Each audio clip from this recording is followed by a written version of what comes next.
नमस्कार, जय हिंद, वंदे मातरम। आप सभी का स्वागत है IAS lifestyle academy daily current affair analysis lecture में, जहां पे जो भी बच्चे यूपीएससी सिविल सर्विस एग्जामिनेशन की प्रिपरेशन कर रहे हैं उनके लिए उनकी करंट अफेयर की प्रिपरेशन अच्छे से हो सके, उस हेतु से मैं डेली बेस पे द हिंदू का हिंदी में एनालिसिस देता हूं, ताकि आपकी प्रिपरेशन अच्छे से हो सके। और उसमें जो महत्वपूर्ण टॉपिक है उसकी डिटेल में डिस्कशन मैं आपके साथ करता हूँ।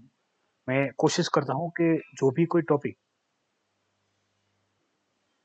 रिपीट होते हैं, ठीक है, उसको रिपीट नहीं करते हैं, ज्यादा डिस्कस नहीं करते हैं, ताकि हर बार कोई फ्रेश और कंस्ट्रक्टिव कोई आर्ग्यूमेंट हो, ठीक है, इन्फॉर्मेशन हो, वही मैं आपके साथ डिटेल में डिस्कस कर सकूं, जिससे कि आपकी एग्जाम की प्रिपरेशन अच्छे से हो कम समय में, ठीक है, और आपको नोट्स बनाने के लिए भी अधिक से अधिक टाइम मिले। और जो बच्चे नए हैं, ये वो भी यदि द हिंदू पीडीएफ फ्री में डाउनलोड करना चाहते हैं, तो आप हमारी टेलीग्राम चैनल ज्वाइन कर सकते हैं, आईएएस लाइफस्टाइल, जिसकी लिंक वीडियो के डिस्क्रिप्शन में दी गई है।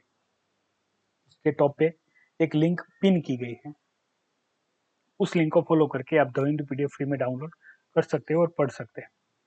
और यदि आप प्रैक्टिस करना चाहते हैं यूपीएससी सिविल सर्विस के प्रीवियस क्वेश्चन पेपर, तो आप हमारी वेबसाइट IASLifestyle.com की भी मुलाकात ले सकते हैं और क्वेश्चन पेपर डाउनलोड करके उसकी प्रैक्टिस आप कर सकते हैं, जिससे कि आपकी प्रिपरेशन अच्छे से हो जाए। अभी ट्राई कर रहे हैं कि भाई जितना जल्दी हो सके ये जो इनरेगुलर थोड़ा शेड्यूल चल रहा है करंट अफेयर का, वो रेगुलर हो जाएगा। हालांकि कल कल से ही कंप्लीट हो जाएगा, ठीक है, तो ज्यादा कोई दिक्कत रहेगी नहीं। अभी मैं आपसे डिस्कस करने जा रहा हूँ आज के जो एडिटोरियल में इंफॉर्मेशन दी गई है उसके बारे में। तो सबसे पहले जो एजुकेशन चेन है, ठीक है, तो कैसे एनजीओ के द्वारा जो एंगेजमेंट है, बच्चों का स्कूलिंग एंगेजमेंट है, उसको कैसे इम्प्रूव किया जा रहा है, इसके बारे में ये इंफॉर्मेशन यहाँ पे दी गई। मेन चीज जो मैं आपसे डिस्कस करना चाहता हूँ वो है कि सिर्फ स्कूल बना देने से और नेशनल एजुकेशन पॉलिसी बना देने से ही जो भी कोई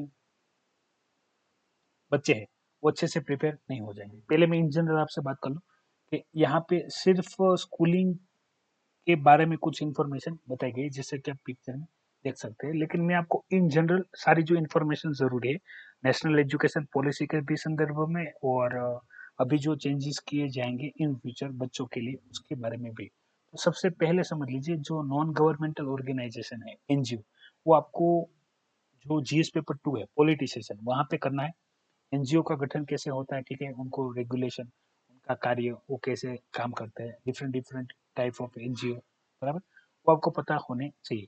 जो कि इंडिया में सबसे अच्छे से कार्य कर सकते हैं, जो काफी सारे ऐसे एनजीओ है, ठीक है, आप भी एक दो एनजीओ से जुड़े होंगे, आपको भी पता होगा, ठीक है।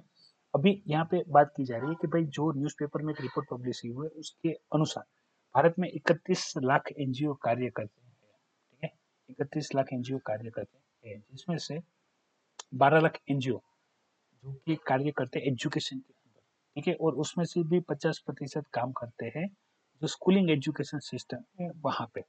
तो उन एनजीओ के कारण जो टीचर्स की कंडक्टिंग टीचर वर्कशॉप है, जिससे कि बच्चे अच्छे से सीख सके, वो इस्टेब्लिश किए जा सकते हैं।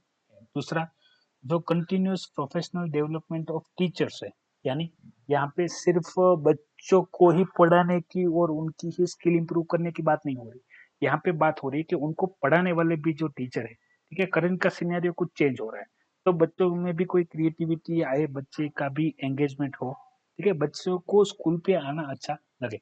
मैं जनरली आप सभी से बात करूँ तो स्कूलिंग में एक सिनारियो हो गया है, क्या भाई सुबह स्कूल का टाइम होता है, अगर देरी से जाएंगे तो मास्टर जी डांटेंगे या तो कूटेंगे, ठीक है, तो उसके लिए क्या होता है, टाइम से पहुंचना होता है, तो घर से चले जाना है। यदि होमवर्क किया है तो ठीक है, नहीं किया तो मुर्गा बनना है या तो छड़ी खानी है। और जैसे ही टाइम ओवर हो जाता है स्कूल का, तो जैसे जेल से कैदी छूट के घर भागता है, उसी प्रकार से भाग के घर पे आ जाना है। तो यही हो गया, ठीक है, इन जनरल फॉर्म में मैं आपसे बात करता हूँ स्कूलिंग को लेके, क्योंकि स्कूलिंग टाइम में बच्चों को कोई आइडिया नहीं रहता, ठीक है। आज यूपीएससी प्रिपरेशन में सबसे पहले एनसीईआरटी पढ़वाते हैं, ठीक है, जो ऑलरेडी हम पढ़ के आए होते हैं उसको ही पढ़ने के लिए क्यों बोलते हैं, क्योंकि पता है वहां पे पढ़ा होता है, लेकिन सिर्फ एग्जाम में रट्टा मारने के लिए कि भाई रट्टा मारो और जैसे ही क्वेश्चन पूछे जाए एग्जाम में तो लिख के आ जाओ। तो उसी जो एरा है, जो स्कूलिंग एरा है, आपने उस एरा को ही अच्छे से प्रिपेयर नहीं किया, तभी तो एनसीईआरटी फिर से पढ़नी पड़ रही है ना, ठीक है? वरना तो वो तो सब पढ़ के ही आए हैं। मान लो कोई साइंस का स्टूडेंट है, तो उसको हिस्ट्री और जियोग्राफी पढ़ना है, जो कॉमर्स या आर्ट्स का स्टूडेंट है, तो उसको साइंस की खाली पढ़ना हो, लेकिन ऐसी नहीं होती, पूरी पढ़नी पड़ती है। क्यों पढ़नी पड़ती है? क्योंकि स्कूलिंग में अच्छे से पता ही नहीं था करना क्या है, और बस उठते थे, जाते थे, मास्टर जी से मार ये डांट या कोई भी शिक्षा लेके घर पे आते थे, पर्पज नहीं पता था, बस जाते थे आते थे। और इसी में भी यदि मान लो गरीबी वाला कोई बच्चा हो कि भाई जो स्कूलिंग में, स्कूल तो है नहीं, जो है वो प्राइवेट है, वहां पे फीस नहीं भर सकते, ठीक है, वहां पे जो मंगवाते वो नहीं ला सकते। और अभी तो भैया नेशनल एजुकेशन पॉलिसी आ गया जो कि डिजिटल एजुकेशन को प्रमोट कर रहा है, तो वहां पे अभी स्मार्टफोन चाहिए होगे, लैपटॉप चाहिए होगे, टैबलेट चाहिए होगे, ठीक है, तो वो डिजिटल डिवाइड बढ़ाएगा, तो वो भी डिस्कशन किया है। अभी यहाँ पे समझिए इन सभी पॉइंटों को किस प्रकार से एनजीओ से जोड़ा जाता है, ठीक है, मैं सब इन जनरल स्कूलिंग, फिर कॉलेज, ग्रेजुएशन, पोस्ट ग्रेजुएशन, सभी एजुकेशन जो संस्था है, ठीक है, उन सभी को जोड़ के बात करेंगे। तो जो पहले से ही ऑलरेडी जो है, जैसे नेशनल करिकुलम फ्रेमवर्क 2005, फिर the right of children to free and compulsory education act 2009, बराबर, और national curriculum framework for teacher education 2009, अभी नेशनल एजुकेशन पॉलिसी 2020, इन सभी को मिला के जो बच्चे हैं उसकी एक्टिविटी को बढ़ाने के लिए, चिल्ड्रन को अच्छे से सिखाने के लिए जरूरी है चिल्ड्रन का इंटरेस्ट, उनकी एक्टिविटी, और जो भी कोई टीचर उनको पढ़ा रहा है उनकी क्रिएटिविटी, ताकि कैसे बच्चे उससे जुड़ सके। अभी यहाँ पे मैं इन जनरल बात कर रहा हूँ, ठीक है, जो इन्फॉर्मेशन यहाँ पे नहीं दी।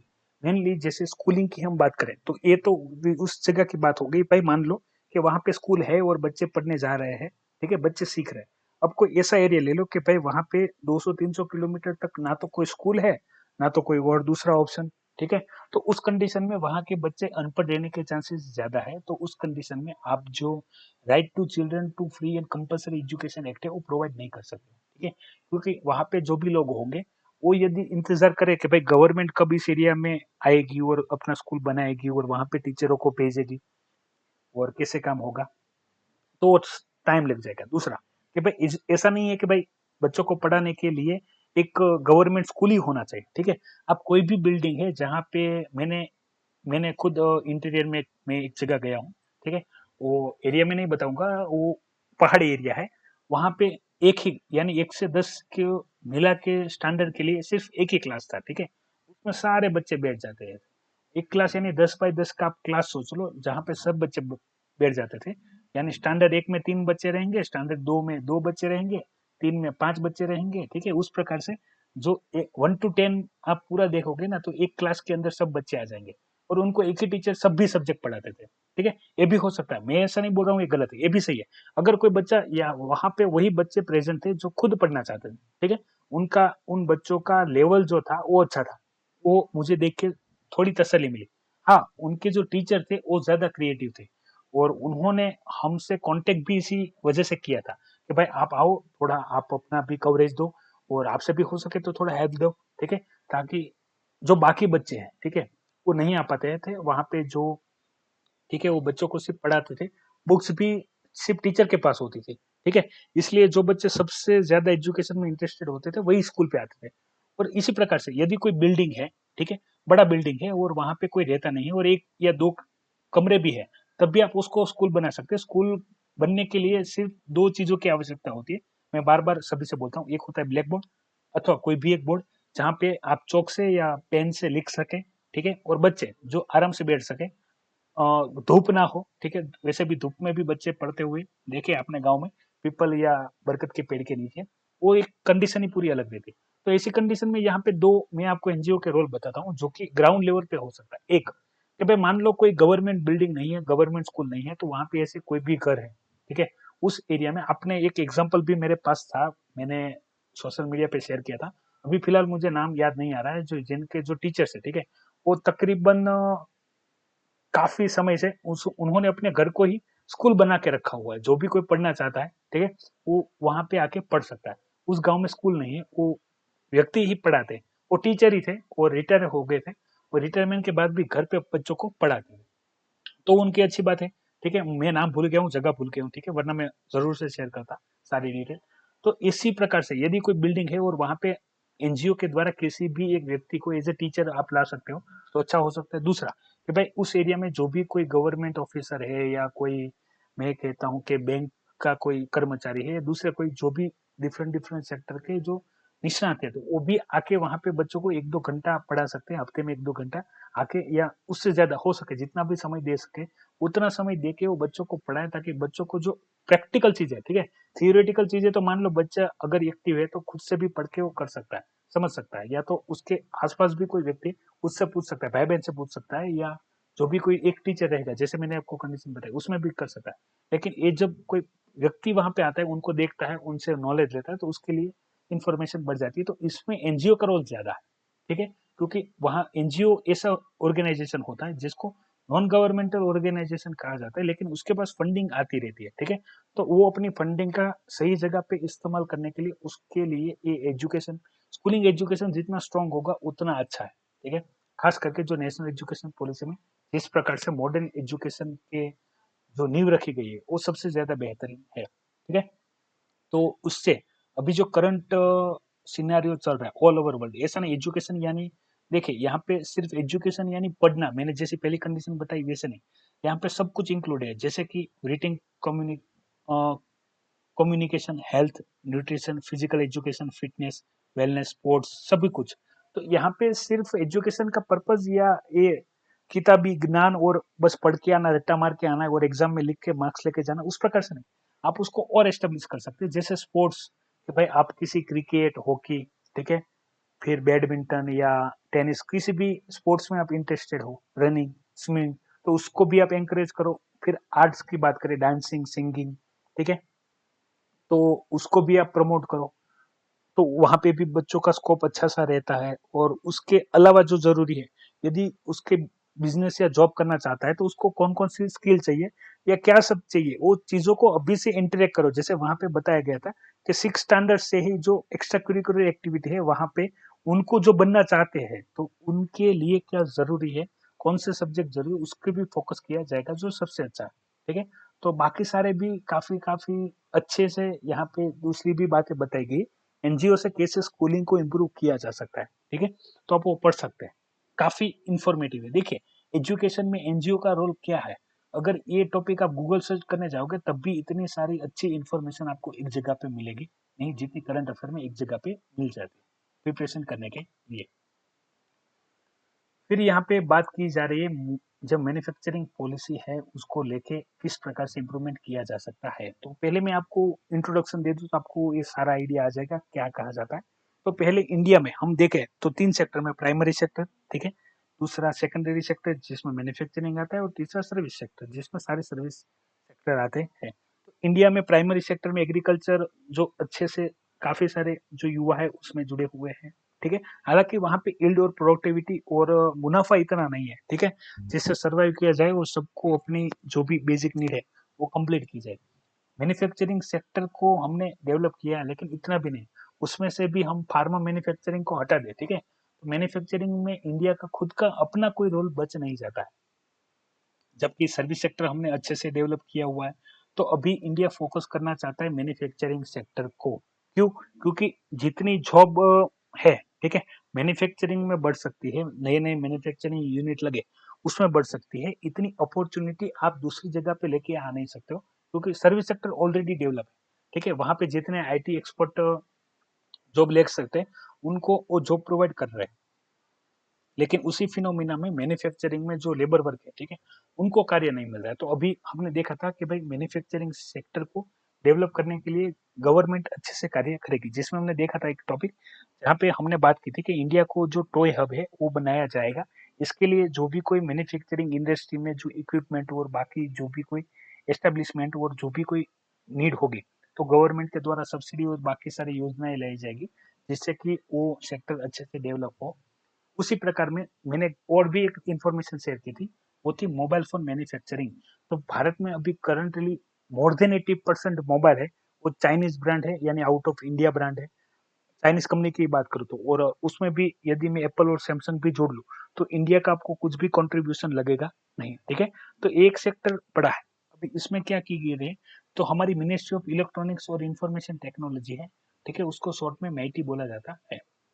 तो इनके द्वारा जो प्रोडक्शन लिंक्ड इंसेंटिव स्कीम लाई जा रही है, जिसमें कि इंसेंटिव रखा जाएगा यदि वो मैन्युफैक्चरिंग करते हैं, तो कंडीशन भी रखी गई है, लेकिन कंडीशन आप देख लेना, वो इतनी इंफॉर्मेशन तो आप खुद से भी पढ़ लेना। मैं जो जरूरी है वही चीजें आपको फोकस देकर चलता हूँ। तो इसको फेज मैन्युफैक्चरिंग प्रोग्राम के थ्रू कनेक्ट किया जा रहा है कि भाई जो भी इंडियन ब्रांड है, ठीक है, इसमें 15 जो 16 फर्म है उनको इंक्लूड किया गया है, उनको टारगेट दिया गया है और उस वो टारगेट फॉलो करके वो चलेंगे, ठीक है। तो उनको स्कीम के अंदर इंसेंटिव में जो भी कोई अमाउंट तय हुई होगी वो इंसेंटिव के रूप में मिलेगी, ताकि वो अच्छे से अपना जो भी कोई परफॉर्मेंस है वो कर सके और परफॉर्मेंस दे सके। तो इंडिया में जैसे Apple, Xiaomi, Oppo, one plus ऐसी कंपनी का मार्केट बड़ा है, ठीक है, और वो लोगों ने इंडियन इंटरेस्ट को ध्यान में रखते हुए इंडिया में इन्वेस्टमेंट तो किया है, लेकिन यहाँ पे उन्होंने मैन्युफैक्चरिंग नहीं शुरू किया, यहाँ पे उन्होंने सिर्फ असेंबलिंग शुरू किया है। यानी वो जो भी मोबाइल के पार्ट्स होंगे, जो कि वो अपने रिस्पेक्टिव जहाँ पे भी बनते होंगे वहाँ पे मैन्युफैक्चरिंग करेंगे, फिर इंडिया में वो पार्ट्स इंपोर्ट करेंगे और इंडिया में ऐसे बेल्ट चैनल के थ्रू उस मोबाइल को सिर्फ क्या करेंगे, बनाएंगे, फिर वो मार्केट में बेच देंगे, इंडियन मार्केट में सेल कर देंगे, और जरूरी होगी तो आउट ऑफ इंडिया भी उसको ले जाएंगे। तो जो एनुअल सर्वे ऑफ इंडस्ट्री है उनके अनुसार इंडिया में जो मोबाइल सेलिंग है, ठीक है, तो उसमें जो इंडियन ब्रांड है उससे ज्यादा चाइनीज, वियतनाम, कोरियन, सिंगापुर से जो मैन्युफैक्चरिंग होते आते हैं वो ज्यादा है। और देखा गया है कि इंडियन जो ब्रांड है उनका जो मैन्युफैक्चरिंग है वो कम हो गया है, और बाकी जो फॉरेन कंट्री से जहाँ पे मैन्युफैक्चरिंग होता है वो बढ़ गया है, ठीक है। और दूसरी चीज यहाँ पे एक वर्ल्ड ट्रेड ऑर्गेनाइजेशन के रूप में भी एक इंफॉर्मेशन बताई गई, वो क्या है वो मैं बताता हूँ कि भाई इंडिया अपने जो 16 फर्म जो सिलेक्ट किए हैं जिनको इंसेंटिव प्रोवाइड करेगा, उनके जो भी कार्य है मैन्युफैक्चरिंग के अच्छे से हो जाए तो इससे क्या होगा, डोमेस्टिक इंडस्ट्री वो बढ़ेगी, ठीक है। तो इंटरनेशनल जो कंपनी आउट ऑफ कंट्री रहेगी, आउट ऑफ कंट्री जो कंट्री कंपनी रहेगी तो वो मर जाएगी, ठीक है। तो इससे क्या कहा, इससे कहा जाता है कि भाई आप वर्ल्ड ट्रेड ऑर्गेनाइजेशन के जो नॉर्म्स होने चाहिए, ठीक है, आप उसके अगेंस्ट काम कर सकते हो। आप स्पेशली जो अपनी कंपनियां है, ठीक है, उसको नहीं दे सकते, आपको देना है तो आप कॉमनली दे सकते हो, ओपनली आप जो सिलेक्ट करोगे वही जो फॉर्म होगी उसको ही देंगे। इस प्रकार से आप कार्य नहीं कर सकते, ये इन्फॉर्मेशन बताई गई है। एक कंडीशन है जो आप यहाँ पे देख सकते हैं, ये सिर्फ उसी मोबाइल मैन्युफैक्चरिंग में काम करेंगे जिनके इनवॉइस 15,000 बनेंगे या उससे ज्यादा, ठीक है, उससे कम के लिए नहीं, ठीक है। इससे कम होगा तो उनको बेनिफिट मिलेगा नहीं। तो ये यहाँ पे कंडीशन बताई गई है। दूसरा ये यहाँ पे है इंफॉर्मेशन, आंध्र प्रदेश के जो सीएम है, ठीक है, जगन मोहन रेड्डी ने, जो आंध्र प्रदेश हाईकोर्ट के जो जजेस है जिनके ऊपर ऐसा कह सकते हैं कि भाई उनका जो पॉलिटिकल लीडर्स है, ठीक है, उनके साथ अच्छा रिलेशन है और वो इसी वजह से वो उनके अगेंस्ट कोई भी फैसला नहीं देते, ऐसा आरोप लगाया गया, ठीक है। अपने काम का नहीं है, लेकिन यदि आप साउथ से है और आंध्र प्रदेश या तेलंगाना में है तो आपको ये पता होना चाहिए, ठीक है। आपको तो पता होगा, बाकी सबको खाली इन जनरल पता होना चाहिए। और बाकी ये सब इंफॉर्मेशन है वो स्टेटिक, ज्यादातर इंफॉर्मेटिव बेस पे है, ठीक है। काउंटर आर्ग्यूमेंट कोई है नहीं, और इन जनरल है तो आप पढ़ सकते हैं, आपको पता चल जाएगी। फिर ये है इकोनॉमी को रिवाइव करने के लिए जो हमारी निर्मला सीतारमन जी है, वो इकोनॉमी के हाथी को एक केले का लालच दे रही है, ठीक है।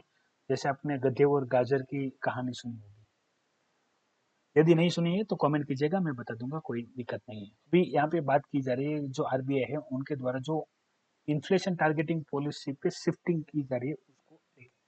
तो ये टॉपिक है वो हम ऑलरेडी काफी डिटेल में डिस्कस कर चुके हैं, ठीक है। फिर से इसकी जो इंफॉर्मेशन है वो मैं आपसे डिस्कस करने जा रहा हूँ, जहाँ पे जो भी बातें हो रही।